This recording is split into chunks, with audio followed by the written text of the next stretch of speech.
In commercial, when I have a roof leaking, it's always affecting somebody's ability to earn a living, right? It's affecting their business and their bottom line. When I have somebody come home at the end of the day and their roof is leaking, it's not over the cash register. I mean, I remember I had a leak over a cash register of a dairy.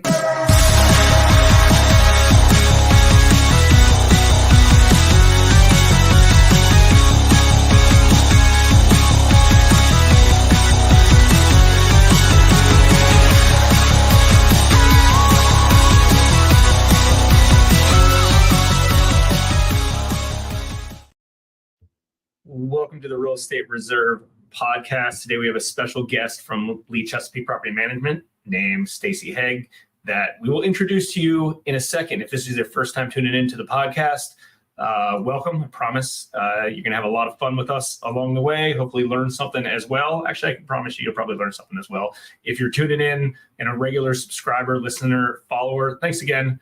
We certainly appreciate the support. If you don't know me, I'm Jason Dalen from Hard Money Bankers. This is Ian Horowitz from Equity Warehouse.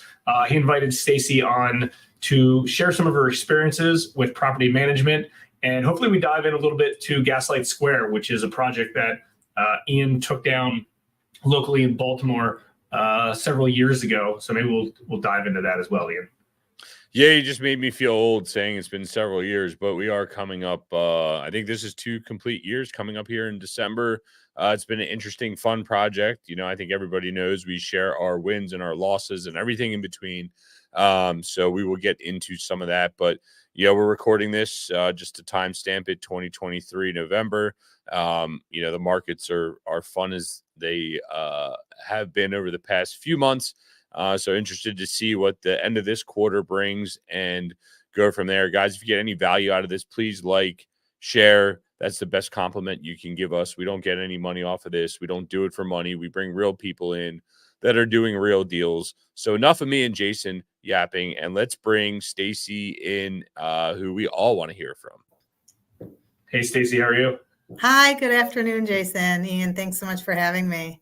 Sure. Yeah. Welcome to the show. Why don't we just start off real quick by just a real quick background of who Stacy is and maybe a little bit about Lee Chesapeake Property Management. Sure, yeah, absolutely. So I have been in property management my entire career. I'm not going to tell you how many years that is because, as Ian said in the intro, that will just age me. But it's been many years. I've been with Lee Chesapeake now going on this 4 years. I've been in Baltimore. I'm originally from the Milwaukee, Wisconsin area and moved here to be an active grandma. So there it is, secrets out, active grandma. So I'm excited to be here and be a part of this team. We're a small company that is really handling a nice portfolio, a really good portfolio mix. We have primarily industrial. We do all commercial, no residential here. We do a lot of industrial, a lot of warehouse. We have some retail as well, some office space. We have several clients that we manage, you know, different types of assets for. They don't just own one type of property. And then we have some larger national firms, and they're buying and selling all the time. So they're constantly changing. Yeah, no, that's real interesting. And honestly, you know, we've always been do-it-yourselfers, I guess is the best way to say it. You know, we've always been like, nobody can manage our properties the way we'll manage them, and nobody will care and love them for the same way. But you guys over there, and you guys, this is not a sales pitch. This is truly how it's been for us. We only have 2 property managers in our whole entire portfolio, and Stacy is privileged to be one of them. And Donnie out in West Virginia, who we've had on here, is the other one. But it's been an experience. I mean, and I don't know, and we're going to work backwards back to your residential days, but like, let's stay right in the commercial realm. Is there that much of a difference for caring for commercial properties over residential properties in your mind? Because I feel like you're there. You work with Ryan every day. I know you have a passion for the project. Like, do all of your properties get that? Or is that something that's common in the commercial space? Like, what does that look like? I think it's a personal thing, really. I mean, if you don't care, you shouldn't be doing this job, right? And I think that's the difference between Lee Chesapeake and some of the larger, more national firms. Even though we're a partner with a national firm, Lee and Associates, but we're small. We're small, and we do care. Our whole team cares, and I care about my clients. I care about my tenants. I care about my properties. I want them to be well taken care of and make sure things are done as needed so that in the long run, you're not spending more money that you need to, or problems aren't bigger than they should be if you just neglect them. And not every landlord is going to allow me to do what I think needs to be done or what I recommend. Some of them just kick the can down the road, and those are typically not clients that we keep relationships with because we don't want our names on those types of buildings. But I care for my tenants that manage an industrial warehouse building just as much as I cared for my tenants who were living, potentially as my neighbor, because I used to live on site in residential for a number of years. So you were that old school. I was that. I did that very early on in my career. And even when I was married, we were in housing that was either a discount or free as part of my employment. So I've done it all. So why industrial warehouse? Why is that kind of the focus? And is that, an asset class that you kind of enjoy managing? You know what? It's an interesting question because I don't know that we have purposefully set out to say we're going to manage industrial warehouse. It just so happens that some of the clients that we have a good portfolio of that. We have one national client, and they've got, and I don't even have half of the buildings. We have another property manager, so we team up. But I think we have 10 industrial buildings for just that one client. What Gaslight isn't industrial. I have a couple of standalone offices. The building that we're in is a condo office building where our offices are, and we manage that, and that's a condo. So I have some retail stores. I've got a Sherwin-Williams, a Dollar Tree. I've got an Aldi, a Guitar Center. So there's just, a gamut of buildings. But right now, I think our highest concentration, and because they're the largest, right? We have 1 million square feet in one building. Right. In two instances, we have 2 million square foot buildings. In fact, now I think we might even have 3 because I have one. I think we each have one. So it just seems to be what some of our clients have been buying and selling. Well, yeah, and Baltimore is a pretty industrial town, right? So you're going to get some we're of a that. port. Yeah, but you got the port, you got flex space is probably one of the most popular asset classes side by side with storage and apartments right now. Like distribution warehouses are going up everywhere. So I can see how that's going to be popular. You brought up real quick about, managing Dollar Tree and Aldi. I thought I heard you say. I did. Mm-hmm. What are those experiences compared to, say, like what we have in Gaslight? Gaslight, we have some state tenants, but we have mom and pops. We just have true small business is the right way to say it. What's your experience, as a property manager dealing with the big corporate leases versus dealing with the true small businesses? Yeah, it's a little bit more challenging for sure. The decision makers are at least a level, if not 2, above who I see at the site level, at the property level. And if I go into the Dollar Tree store today, the person who's in charge of it is going to be completely different than the one from last month and from 2 months ago, right? I feel like some of these businesses have a higher turnover. So my site contacts aren't always the same, which makes it a little bit more difficult. And sometimes some of the larger companies, they have people that are in charge of facilities that are in a completely different state. So when there's an issue, it's hard to find sometimes the right person, and because they change. So it's definitely a challenge. It's nice to be able to work directly with the person who owns, the business, but that's not always the case. Yeah, well, and then there's always the debate of who pays better, right? Like at Gaslight, we're like, "Ooh, we got state tenants. This is going to be amazing." well, they pay. There's so much red tape to get around to get paid because like I think you just said it. The boss has a boss that has a boss that has a boss that Right. they can't approve because that boss has to approve this boss's approval. It's just like, Right. what are we doing here, man? Just send the goddamn check, please. Yeah, absolutely. What were your early days of let's skip around a little bit. What were your early days of property management? How'd you end up in residential and how'd you ultimately end up in commercial? Yeah, it's a funny story. I don't think any little kid grows up wanting to be a property manager. They don't even know what it is. I used to say I grew up, I didn't want to be a landlord, but I'm not even the landlord. The landlord is you, and I'm the property manager. So when I was in college, I was working, in a bar, waitressing and bartending, and one of my girlfriend's mothers was in a 250 unit residential property, and she needed somebody to help her type some letters, right? Literally, like.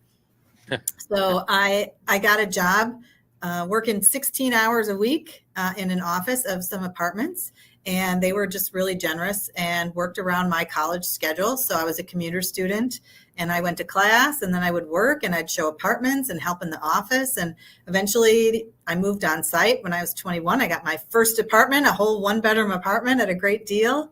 And it just progressed from there. When I finally graduated, I wanted to go into marketing, and that was what my degree was in. But back then, everybody wanted to give me a direct marketing, job, direct mail. That's what I'm thinking of. And I'm like, literally, no. So I started looking for jobs in property management. And by then I had like 4 years of experience working on a residential property. So I got a job as a property manager, making like a real salary. And it just spiraled from there. And I love it.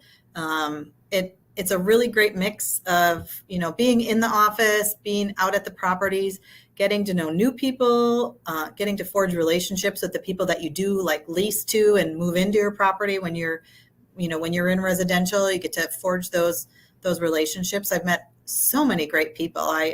Over the years, I worked near a university. So I always had, graduate students or students coming in I had a really great friend for a while that was from Greece, and we were friends for a couple of years with a couple that lived here. They were from London, England, and we had a great time with them, having their visitors come in and learning about England and them learning about Wisconsin. That was all in my Wisconsin days. But eventually residential's hard. When people come home at the end of the day, I go home. So usually there's, evening, weekend issues because people are there all the time. Commercial, I do have some 24-hour now manufacturing warehouses. So there's people around and there's emergencies, but I feel like I got a little bit of my personal life back by going into commercial. It's not near as much fun. I don't have the passion for commercial like I do for residential. I get super excited about apartments. I love apartments. I do not know why, but I love apartments. Yeah, I mean, I can see how you're bringing someone's like first home together, or you're seeing your family succeed versus some B2B stuff. And, I think that's the one thing that we notice going from even residential to commercial is like residential's go, go, go, go, go all the time. And then commercial's like, all right, let's think about it. Let's take a deep breath. Let's get the plans together. Everything just moves so much slower. So I could see how there's the difference, that it's the pace more than maybe it is the actual asset, right? Yeah, absolutely. Although, we've got a lot of balls in the air. So some days it feels like the phone's always ringing and there's always, something going on, but it's at a different level. And commercial, when I have a roof leaking, it's always affecting somebody's ability to earn a living, right? It's affecting their business and their bottom line. When I have somebody come home at the end of the day and their roof is leaking, it's not over the cash register. I mean, I remember I had a leak over a cash register of a Dairy Queen. Do you guys have Dairy Queens here? You know what that is? They used to. Like, yep, sure did. Yeah, it was like, it's an ice cream shop, right? So I had a Dairy Queen, and always at, the lunch hour, there was a leak above one of their cash registers, and that's just like a crisis. So when there's bad things that happen in commercial, people can't make money, they can't pay their employees, then their employees can't pay their bills, right? Like it's a trickle down effect for sure. Yeah, So that everything that in makes commercial is huge. yeah, Hugely, that makes a I'm lot of sorry. sense. Yeah. Yeah. Do you think a lot of real estate developers or owners of larger and either multifamily or commercial assets try to self-manage themselves, or do you see most of them, know that it's a completely different business model Yeah. and you know le- out, outsource that or leave that to the professionals? I think that people in commercial understand that it's a completely different game because you are dealing with businesses, right? It's different than just you going out and finding a place to live and renting an apartment. I always say, like, everybody thinks they're a painter, right? Like, everybody thinks they can go and be a painter. How hard is it? We've all painted our bathrooms and our houses, right? I was at a seminar that I was speaking at once. It was near UWM, main university of Milwaukee in Wisconsin. And I gave a speech to a group of small landlords around the campus, right? Everybody buys duplexes, two families, and thinks they can be a landlord. And one woman came up to me after, and she was asking me some questions. And I said, well, what did you do before this? She goes, oh, I was a nurse. And now my husband bought all these buildings, and he finally got enough that I can do this full time. I said, really? I said, that's funny. I don't, I can't just go be a nurse tomorrow. What makes you think you can just be a landlord, right? Like, you can be an owner of properties. People think that it's something that you can completely do on your own. And they don't realize oftentimes the value of having somebody professional take care of it. And Ian is a perfect example of that, right? You start out in residential, you can own your own two family, you can live in half and you can rent out the other half and do it on your own, and it's fine. And then you get two, and then three, and then five maybe. And at some point you break out into commercial. Well, commercial is a completely different game because I can't just go rent. I don't typically just go and rent a space. You need a broker to do that, right? You need an intermediary. You're as the tenant, you're not just going and leasing that commercial space. Typically brokers are involved in one way or another because there's just so much more involved in those deals than in just renting an apartment. Does that make sense? Oh yeah, that definitely makes sense. And I would say, like, let's talk about, before we go down to, like, I want to get into some of the contract stuff and kind of what you were just alluding to. But before we get there, like, let's talk about the property manager, and let's talk about commercial and camera capture and having proper budgets and those types of things. Yeah. I think that's where a commercial property manager really shows themselves, because you Yes. kind of hit the nail on the head, right? Like, Mhm. anybody feels like, and not saying it's right, but anybody could probably go out and manage a single family piece of real estate. But to go out and manage a commercial site, there's a lot of work. There's budgets. I mean, since we've hired you, we've gotten professional budgets. We have rent rolls. We have all the data that we need to make the decisions. But more importantly, you can do the proper camera capture, which has been a Right. big point of contention, as you guys could tell. Yeah. But you want to talk about, like, how having that professional manager in place and the correct softwares allows the property owner, not only you, but the property owner, to be more successful. Yeah, absolutely. I can't function without a budget. I cannot do my job successfully without a budget, and I really feel like that's where it starts. And I mean, even with you guys, you're like, it doesn't matter. It is what it is. If we need to do it, if it comes up, we're going to not do it because it's not in the budget. And sure, there's emergencies, right? But a budget is a very good guideline to capture your expenses and to know what your bottom line is going to look like so you can plan ahead. And budgets catch a lot of stuff. We just got a new client in September, and we started helping them with their budget for this next year. And in reviewing that, I found an expense in the electric category that they were passing through. And I said, this doesn't make sense, right? Like, there's no way with this building, with these industrial tenants, that we have a $3,000 plus utility bill. This has got to be somebody's bill. And they have been paying for 7 years a utility bill that was for a warehouse tenant. And it took me literally 60 days to uncover that. And they've been paying it for 7 years.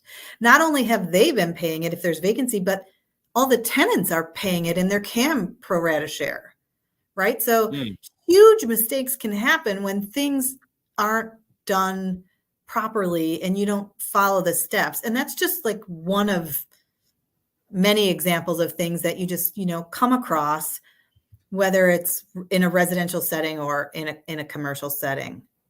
You got to have those guides. And when I'm reviewing budgets and I'm reviewing the financials every month, stuff jumps out at me. Like if we paid something that we maybe, I don't want to say shouldn't, but that has happened over the years, right? Like accidentally you have two entities and maybe something got paid incorrectly by one entity or another, or an invoice didn't get paid, or we didn't get credit.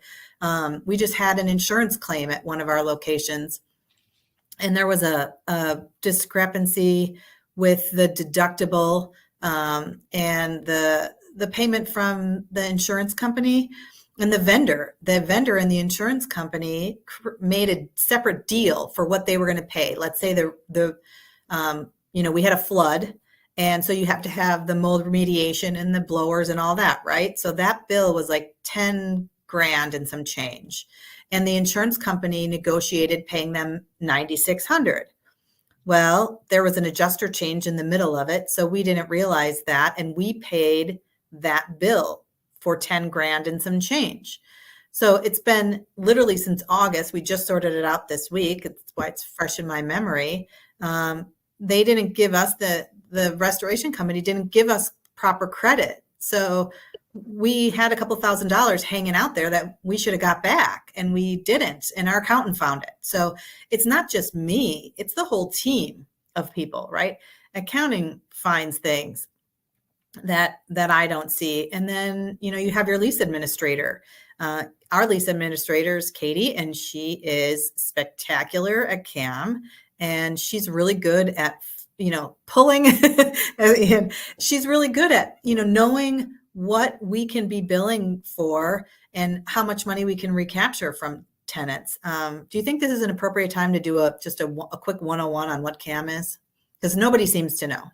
Oh yeah, no, we probably just bored half the audience talking about CAM when people are like, what's CAM? Like, is that a person? Who is it? Now. Yeah, so CAM, really quick, in a nutshell, stands for common area maintenance. In a commercial setting, landlords are allowed, typically, if the lease is a triple net lease, to bill back the tenants of the building their proportionate share. So if easy math, if it's a 10,000 square foot building and they have 1,000 square feet, they pay 10% of the total expenses. Common area lighting, common area heating, common area janitorial, landscaping, snow removal, all those types of things. If we do asphalt repair or other repairs, they pay that proportionate share.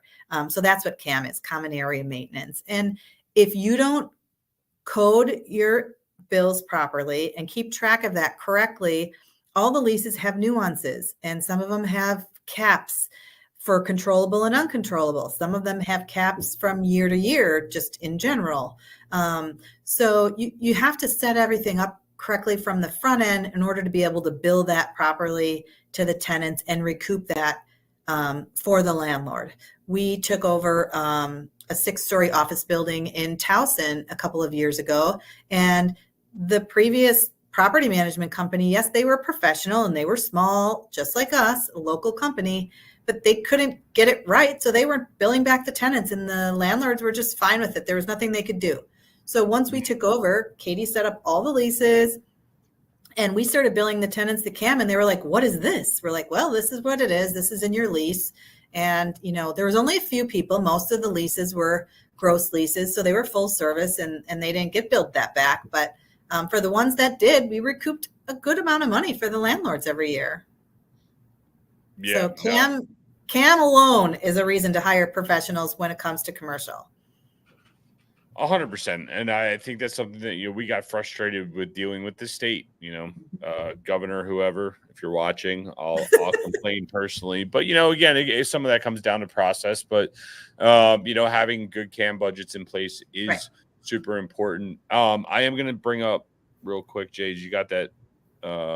Here's just like a snapshot of a budget that your company does for us. And what I like to look at is I go right to the right-hand column in the middle, plus 19%, or, minus 143%. I'm like, all right, well, why did we spend so much on cleaning when our budget was $895? And this report helps me produce questions to Stacy to say, hell yeah, we're up 20% on rent, but we blew our budget on expenses. What happened? Right. Oh, so-and-so moved in. We had to get something clean. Like, this is just a real quick snapshot of like Exactly. on paper of a moment in time. But this whole comprehensive report, and when you get to the end, you're like, we hit our budget numbers or we didn't. And I think Sandy just sent our new budgets, but like, we already have budgets for 2024. That's great. Right. We're working with the bank to refinance and recapitalize some stuff. Hey, send me your rent roll and your expenses. Great. I already have that all planned out for the next year. Perfect. I mean, it is, to me, one of the best things that you can do. And, this is a key point. People talk about team members. We view Stacy as a part of our team. She spends a lot of time with Ryan. We do a lot together. And for me, this is having the right property manager in place goes a long way. It doesn't matter if it's commercial or residential. This is an expectation that you should have of your property managers. And Stacy, I don't know if I've ever told you this, but Jason knows our job as property owners is to now manage the manager. So that's why Ryan stays in contact with you all the time. I call every once in a while, hey, how's it going? Just to make sure we're actively managing you to actively manage our property, because at some point the portfolio, out of sight, out of mind sometimes, right? I want to get greased every once in a while. So, well, I think my job is so that you can focus on doing your next deal, not dealing with what's going on with the properties that you already have. And when I need you, you're there for me to help answer questions, and sometimes write the check, right? There are some clients that we have that might not be quite as responsive. So as a property manager, I appreciate a client who is active and available and is willing to, talk about what's going on, come up with some solutions, and, spend sometimes a little bit more money to do it right instead of trying to always do it as inexpensively as possible just to get, kick the can down the road, I like to say. Yeah, well, I mean, here's the thing.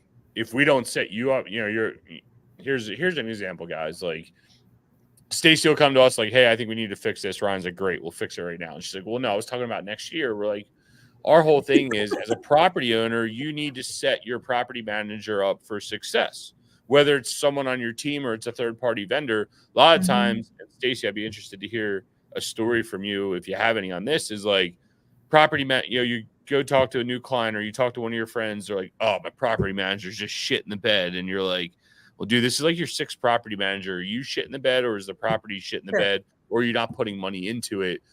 We've always viewed it as, all right, if we have a property manager in place, we need to set you up for success. So just like you don't want us worrying about the property so we can go do our next deal, we want you to worry about servicing the tenants and not worrying about the next thing that's going to break. I mean, you got any good, funny stories of like people with, problem properties where they just won't put money into it, and if they would, the property would be that much more successful?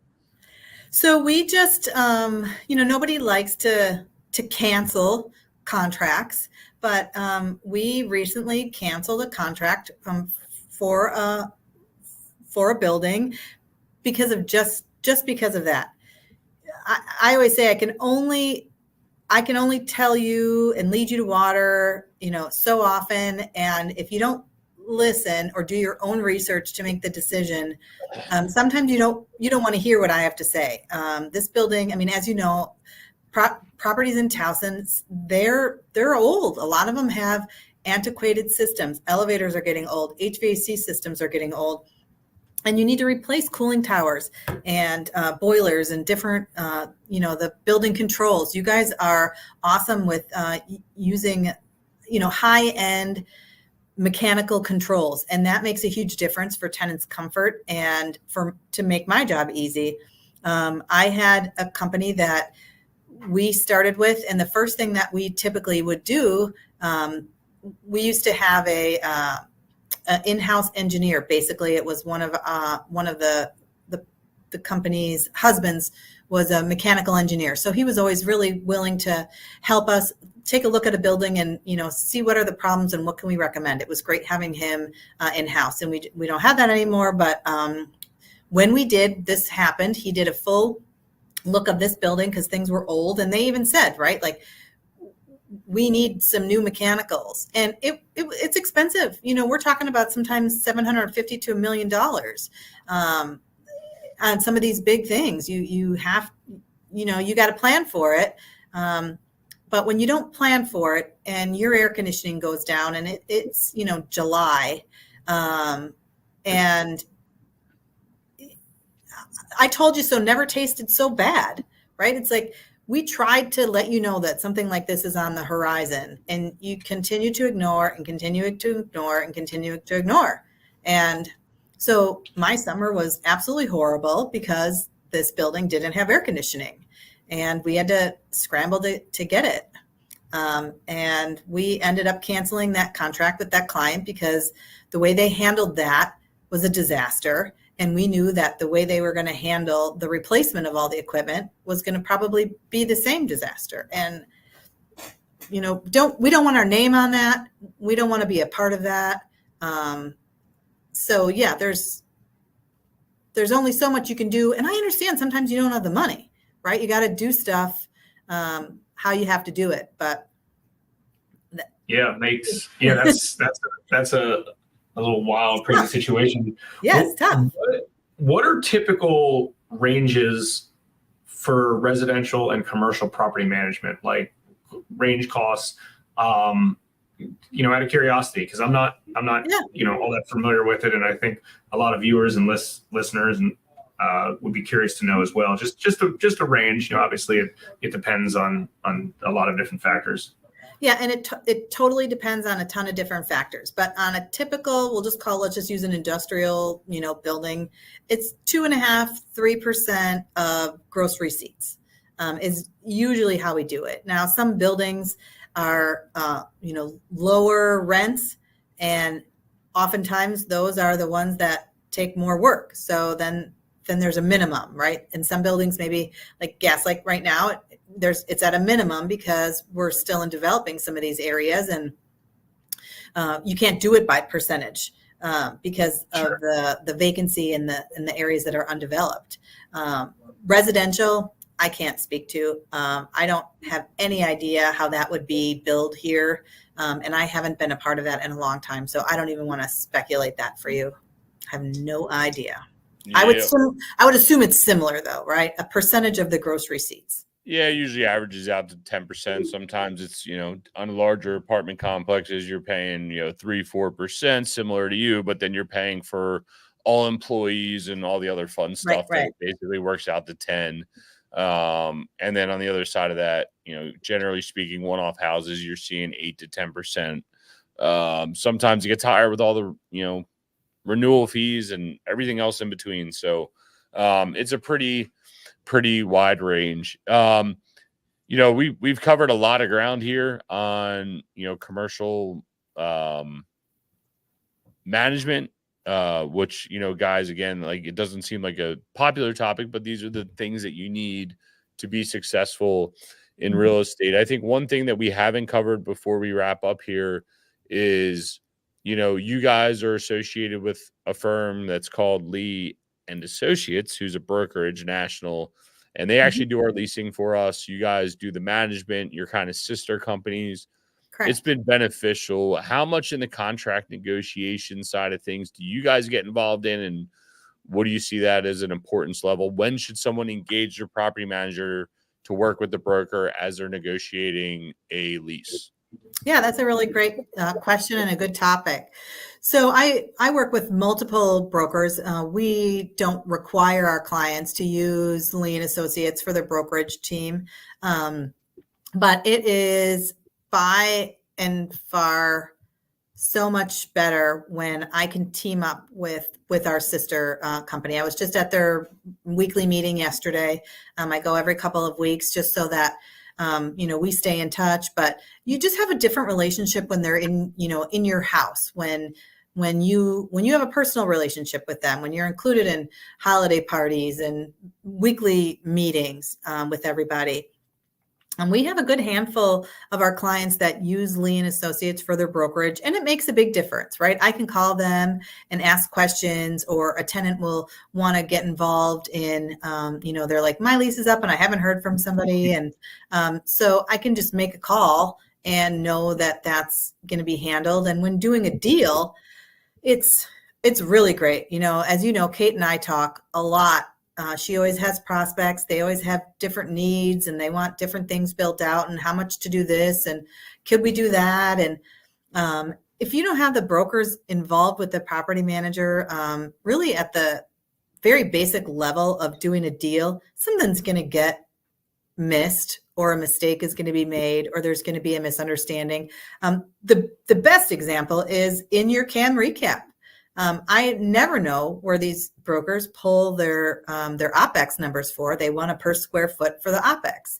And I think sometimes they just pull it out of thin air, because I'll see the lease after it's signed and I'm like, this is not what the OPEX is.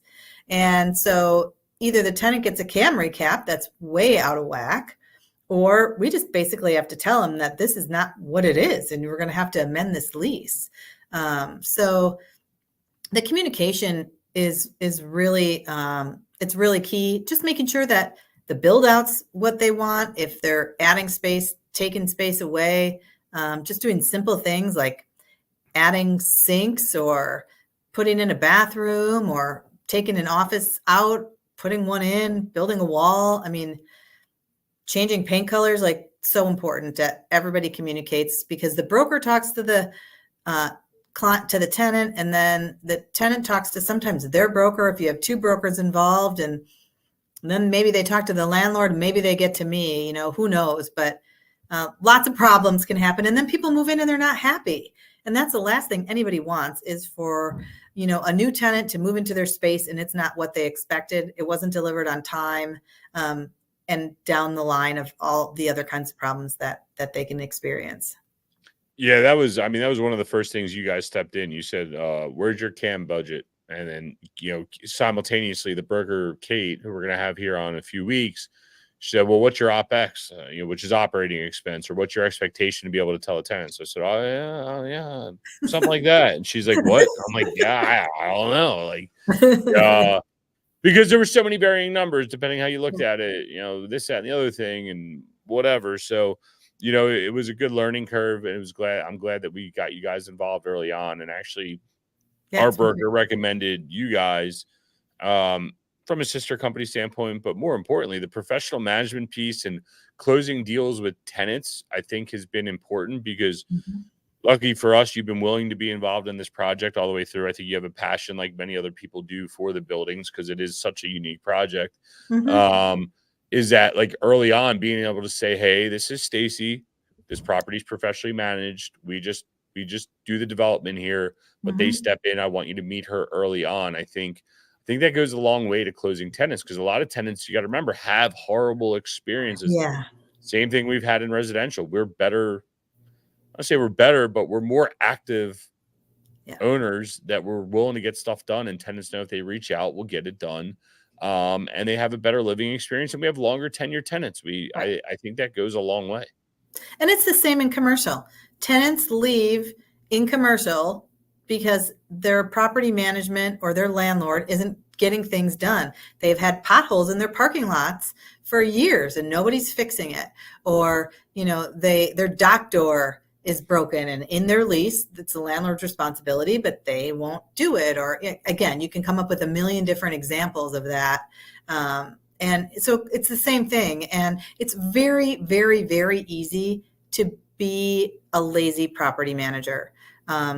It takes a lot of work to be proactive, to go looking for problems, to get bids on them, and to budget to do them, and bring them to your attention to let you know that, this is a trip hazard. We need to fix this because someone's going to trip and then we're going to have a problem, or this is going to fail in the next year or two. So, we need to start thinking about that. I just had a meeting with one of our clients and went over their budgets, and we're going to start to escrow for new roofs for 5 years from now, based on the roof inspections that we do. And, some of the things that they mentioned brought to their attention, that we're starting to see some bridging, and we should probably, start planning to do a roof, so that all of a sudden one day it's not like, oh yeah, it's been leaking for 5 years. I probably should have told you, you need $500,000 of roof replacements, because that's what it is, right? We're planning for $500,000, so you have to be proactive and plan. And that takes work, right? I can sit around all day and do nothing until my phone rings and somebody has a problem. But that's not doing my clients any favors, and it's not making my job any easier by not planning. Oh yeah, I try to be the one that calls to say hi, which it never is. But I always try to make it a positive call and not a negative call, because next week you're going to want to call me. Yeah, and say thank you. Yeah, just thank you. Yes. Yeah, you'll know why. Is there money involved? No. Yeah, that's no, it's the holiday season. Yeah, she's ready for Christmas, Jason. Okay.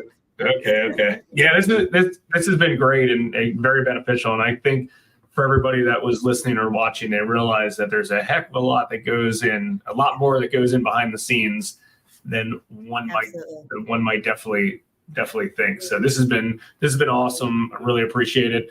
What's a good way that everybody can get a hold of you or lead Chesapeake Property Management? Yeah, absolutely. Obviously, I was not prepared for this answer because I don't know what our website is off the top of my head, but I know we have one. I don't know if it's Lead Chesapeake. I think it's LCPM something. I feel horrible. I should know what that is. But are you going to look it up for me, Jason? Yeah. I don't know what it is.